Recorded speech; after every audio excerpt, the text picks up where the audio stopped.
आप सभी को नमस्कार। हमारे नए वीडियो में आप सभी का स्वागत है। आज मैं वीडियो बनाने जा रही हूँ रीतकाल पर। ठीक है, जो हिंदी साहित्य का तीसरा कालखंड जिसे उत्तर मध्यकाल या रीतकाल कहा जाता है। ठीक है, काव्य में विशिष्ट रचना पद्धति को रीत कहा गया है। अब हम इसके बारे में रीतकाल कब से शुरू हुआ और कब तक चला, तो कहीं कहीं रीतकाल को जो है 1650 से लेकर के 1850 मानते हैं। ठीक है, लेकिन विश्वनाथ जी के बुक में है 1700 से 1850। ठीक है, विश्वनाथ त्रिपाठी जी। अब परिचय हम देखेंगे, कुछ सामान्य परिचय देख लेते हैं रीतकाल का। रीतकाल में निर्दिष्ट काव्य रीत या प्रणाली में कविता करना साहित्य की प्रधान प्रवृत्ति हो गई थी। इस काल में रीति, कवित्व रीति और सुकवि रीत शब्दों का प्रचलन हो गया था। लगता है रामचंद्र शुक्ल ने इन्हीं प्रयोगों को ध्यान में रखते हुए इस काल को रीतकाल कहा होगा। लक्षण ग्रंथों में कविता के विभिन्न अंगों का निरूपण किया जाता था। इस काल में काव्यांग निरूपण को कविता करने का बहाना भी बना लिया गया है, यानी लक्षण ग्रंथों को लक्ष्य ग्रंथ भी बना लिया गया है। इस काल की कविता प्रधानता श्रृंगार रस की है। इस काल की कविता रचना में श्रृंगार और रीत रचना विधि एक दूसरे से कैसे जुड़ गए, इसे जानने के लिए हमें कुछ और बातों पर ध्यान देना पड़ेगा। अब देखिए, पंडित हजारी प्रसाद द्विवेदी जी के अनुसार क्या है, इस समय आर्थिक दृष्टि से समाज में स्पष्ट रूप से दो श्रेणियां हो गई। एक तो उत्पादक वर्ग, जिसमें प्रधान रूप से किसान और किसानी से संबंध रखने वाली जातियां बढ़ई, लोहार, कहार, जुलाहा इत्यादि थी, और दूसरा वर्ग भोक्ता, राजा, रईस, नवाब आदि या भोक्तृत्व का सहायक था। भोक्तृत्व का सहायक था। दोनों का परस्पर संबंध क्रमशः क्षीण होता गया और मुगल काल के अंतिम दिनों में इन दोनों की दुनिया लगभग अलग हो गई। इन दो वर्गों के मध्य में कवियों, चित्रकारों, संगीतज्ञों आदि कलावंतों का वर्ग था, जो प्रायः क्या है, जो प्रायः उत्पादक वर्ग से उत्पन्न होता था।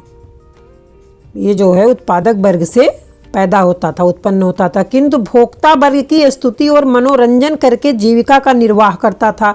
जिस वर्ग को प्रसन्न करना होता था उसके जीवन और रुचियों का पता होना चाहिए था। द्विवेदी जी के मतानुसार इस काल में कवि शिक्षा के ग्रंथ इसी आवश्यकता की पूर्ति करते थे।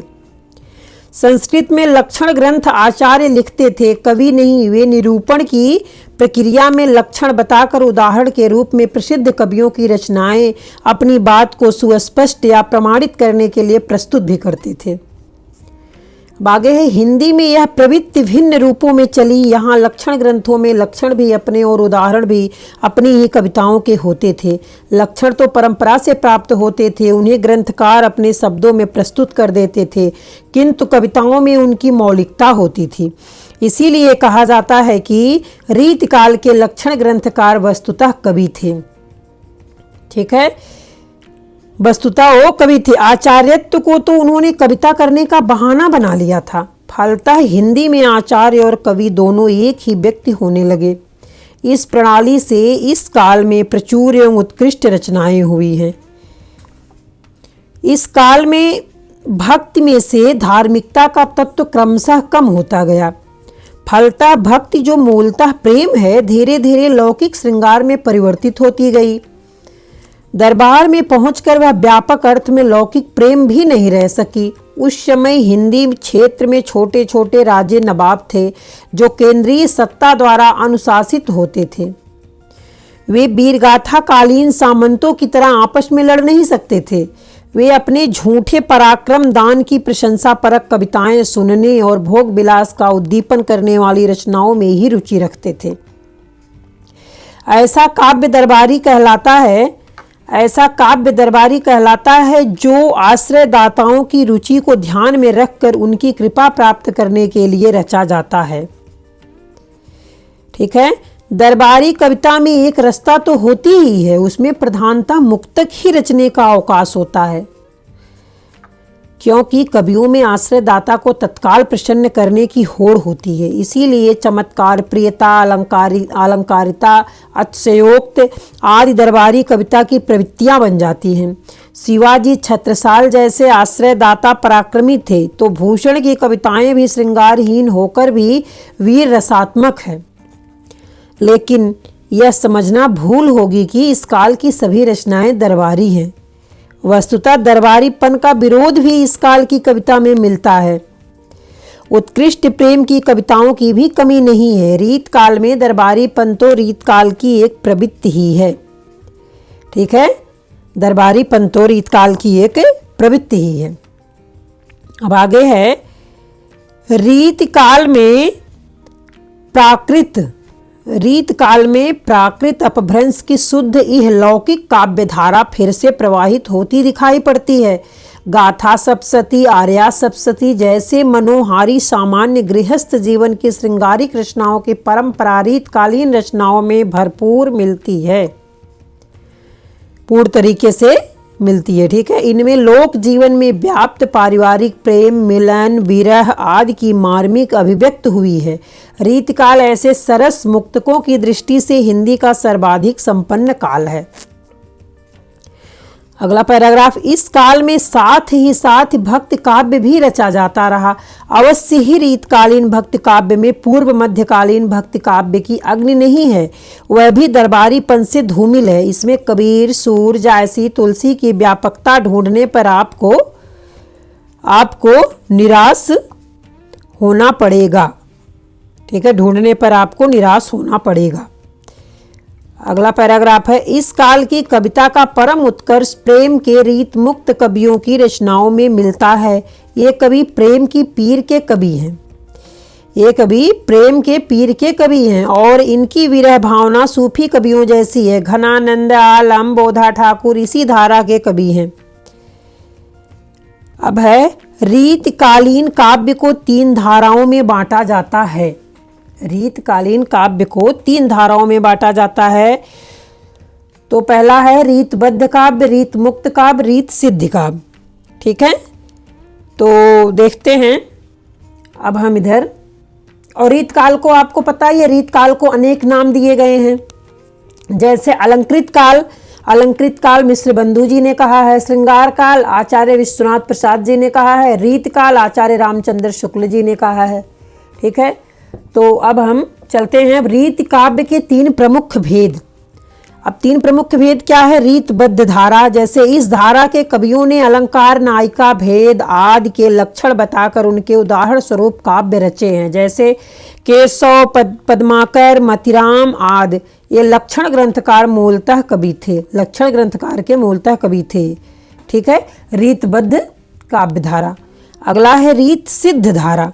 इस धारा के कवि लक्षण उदाहरण की पद्धति तो नहीं अपनाते, किंतु रचना करते समय लक्षणों का ध्यान अवश्य रखते हैं। बिहारी ऐसे ही कवि हैं। ठीक है, अगला है रीत मुक्त धारा। अब इस धारा के कवि लक्षण उदाहरण की ना तो पद्धति अपनाते हैं, ना ही लक्षणों का ध्यान रखते हैं। ये प्रेम की विशेषता विरह के उन्मत्त गायक कवि हैं।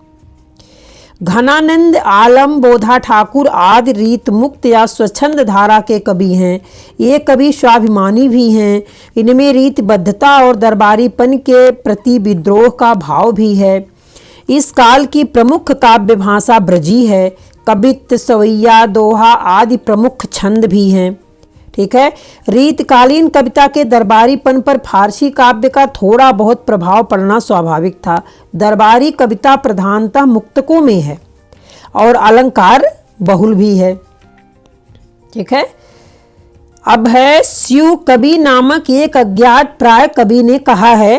क्या कहा है देखते हैं आगे।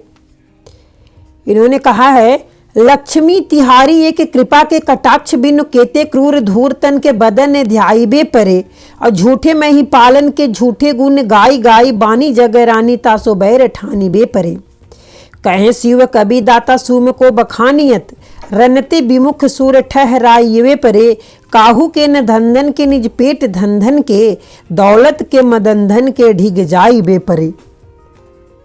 ठीक है, तो एक इसकी लाइन थी, शिव कवि नामक एक अज्ञात प्राय कवि ने कहा है। ठीक है, आगे देखते हैं रीत काल के प्रमुख कवियों का परिचय। अब हम यहाँ देखेंगे रीत काल के प्रमुख कवियों के बारे में परिचय दिया गया है। जैसे केशवदास। केशवदास का जन्म कब हुआ था? 1555 में, मृत्यु हुई थी 1617 ईस्वी में। तो केशवदास का जन्म 1555 में और मृत्यु 1617 में हुई। इनके पूर्वज संस्कृत के विद्वान थे। इनके पूर्वज संस्कृत के विद्वान थे और अच्छा नरेश महाराजा राम सिंह के भाई इंद्रजीत सिंह के सभा कवि भी थे। यहाँ इनका बहुत सम्मान था। केशवदास द्वारा रचित 7 ग्रंथ मिलते हैं, जैसे कवि प्रिया, रसिक प्रिया, रामचंद्रिका, वीर सिंह चरित, विज्ञान गीता, रतन बावनी और जहांगीर जस चंद्रिका। कवि प्रिया और रसिक प्रिया काव्य शास्त्रीय पुस्तकें हैं। कहा जाता है कि कवि प्रिया की रचना महाराजा इंद्र सिंह की पतिव्रता गणिका राय प्रवीण को शिक्षा देने के लिए हुई थी। अगले पैराग्राफ में केशवदास का उल्लेख राम भक्ति शाखा के प्रसंग में हो चुका है। उन्होंने राम कथा का वर्णन रामचंद्रिका में किया है, किंतु छंदों की विविधता, अलंकारों की बहुलता एवं चमत्कार प्रियता के कारण उसे भक्त साहित्य की कोटि में रखना उचित नहीं जान पड़ता। केशव का महत्व इस बात में है कि उन्होंने पहली बार संस्कृत साहित्य में निरूपित काव्यांगों पर हिंदी में विचार किया है। ठीक, इसके पूर्व कृपा राम मोहन लाल मिश्र, कर्णेश आदि ने रस, श्रृंगार और अलंकार पर अलग अलग पुस्तकें भी लिखी हैं, पर एक साथ सभी काव्यांगों का परिचय नहीं दिया था। ठीक है, केशव ने यही किया और इसीलिए वे हिंदी के प्रथम आचार्य माने जाते हैं। वे काव्य में अलंकार को अधिक महत्व देते थे। संभवतः इसीलिए उन्होंने आनंद वर्धनाचार्य, मम्मट आदि रसवादी आचार्यों का अनुकरण करके भामह आदि अलंकारवादी आचार्यों का अनुकरण किया है। उन्होंने केशव ने जो काव्य विवेचन किया है उसमें मौलिकता नहीं है, वह संस्कृत के काव्य शास्त्र के आचार्यों का अनुकरण है। अगला है, केशवदास की रचनाओं में काव्य की दृष्टि से सर्वाधिक विचारणीय है। वो क्या है? रामचंद्रिका है। सर्वाधिक विचारणीय रामचंद्रिका। इसकी रचना केशवदास ने वाल्मीकि के स्वप्न में कहने पर की थी। यह हनुमान नाटक और प्रसन्न राघव की शैली में रचित है। पृथ्वीराज रासों के समान इसमें छंद जल्दी जल्दी परिवर्तित होते हैं। रचना नाटकीय संवादों से परिपूर्ण है। एक ही पंक्ति में पात्रों के बीच प्रश्नोत्तर करा देने की शैली में केशवदास निपुण हैं। जैसे भरत कैकेयी का यह प्रश्नोत्तर है, सुनते हैं। मातु कहाँ रिपतात गए सुरलोकहीं, क्यों सुत शोक ली। रामचंद्रिका के संवादों की प्रशंसा की गई है। केशवदास दरबारों के वैभव वातावरण का वर्णन करने में सिद्धहस्त हैं, किंतु कथा प्रसंगों की समुचित योजना या मार्मिक प्रसंगों की पहचान में प्रायः वे चूक जाते थे, गलती हो जाती थी। वाग्युदग्धता, अलंकारों छंदों के ज्ञान के उपयोग की आतुरता और चमत्कार प्रियता उनकी सहृदयता को कुंठित कर देती है। लेकिन यह नहीं कहा जा सकता कि उन्हें कवि हृदय मिला ही नहीं था, ये हम नहीं कह सकते। लक्षणों के उदाहरणों के रूप में प्रस्तुत उनकी अनेक रचनाएं सहृदयों को प्रभावित करने में समर्थ है। यद्यपि केशव हिंदी के प्रथम आचार्य हैं, किंतु रीत ग्रंथों की विरल परंपरा चिंतामणि 1609 से चली। रीत काव्य की परंपरा के प्रवर्तक केशव हैं या चिंतामणि, इसे लेकर विवाद होता है। इनका प्रसिद्ध ग्रंथ कविकुल कल्पतरु है। इनका प्रसिद्ध ग्रंथ क्या है? कविकुल कल्पतरु। इस काल के अन्य प्रसिद्ध आचार्य भिखारीदास 18वीं शती ग्रंथ नाम काव्य निर्णय तोषम 1634, ग्रंथ नाम सुधानिधि कुलपति 1670 में, ग्रंथ नाम रस रहस्य सुखदेव मिश्र हैं 1673 में, ग्रंथ नाम रसायणव आदि है। इसके उपजीव्य संस्कृत ग्रंथ काव्य प्रकाश, साहित्य दर्पण, रसमंजरी, चंद्रलोक और कुवलयानंद जी हैं। ठीक है, अब इधर देखते हैं हम सेनापति के बारे में। अब सेनापति का जन्म कब हुआ था? सेनापति का जन्म हुआ था 1584 में, और इनकी जो है मृत्यु कब हुई थी? 1688 में। सेनापति का जन्मकाल 1584 है। इनकी रचनाओं से लगता है कि यद्यपि इनका कुछ दरबारों में सम्मान हुआ है, किंतु बाद में ये विरक्त हो गए। इनकी दो रचनाएं हैं, कवित्त रत्नाकर और काव्य कल्पद्रुम। कवित्त रत्नाकर में भक्ति भाव के छंद हैं। रीतकालीन कवियों ने प्रकृति का उपयोग प्रायः उद्दीपन के ही अंतर्गत किया है, किंतु सेनापति इस काल के अकेले कवि हैं जिनका प्रकृति के प्रति भाव बोध इतना सहज है कि आधुनिक सा लगता है। प्रकृति चित्रण के विषय में उन्हें इस दृष्टि से श्रीधर पाठक के साथ बैठाया जा सकता है। यह सेनापति की बहुत बड़ी विशेषता है। रामकथा पर इनके अनेक छंद मिलते हैं। रामकथा पर इनके अनेक छंद मिलते हैं। ठीक है, एक पंक्ति में इन्होंने शरद पूर्णिमा की चंद्र ज्योत्सना की उपमा रामचंद्र के यश से दी है। राम के सो जस अध उरध गगन है, यश से दी है। अब इधर है राम के सो जस अध उरध गगन है। ऋतुवर्ण में इनका सादृश्य विधान मौलिक है। और वर्षा का यह वर्णन देखिए क्या है। वर्षा का वर्णन है, सेनापति उनय नए जलद सावन के, चारिह दिसान घुमरत भरे तोय कै, शोभा सरसाने न बखाने जात कीहूँ भांति, आने हैं पहाड़ मानो काजर कै ढोय कै, घन सो गगन छप्यो तिमिर सघन भयो, देख न परत मनो रवि गयो खोय कै, चारि मास भर श्याम निशा को भरम माने, मेरे जाने यही ते रहत हरि सोय कै। ठीक है, अब इधर हम देखेंगे रीत सिद्ध कवि। ठीक है, अब रीत सिद्ध कवि के बारे में हम बाद में देखेंगे, और आज का वीडियो मैं यहीं समाप्त करती हूँ। रीत सिद्ध अगले वीडियो में बनाऊंगी। ठीक है, आप ही लोग इसको देखिए और सब्सक्राइब और लाइक करिए। फिर अगले वीडियो में मैं मिलूंगी, तब तक के लिए धन्यवाद।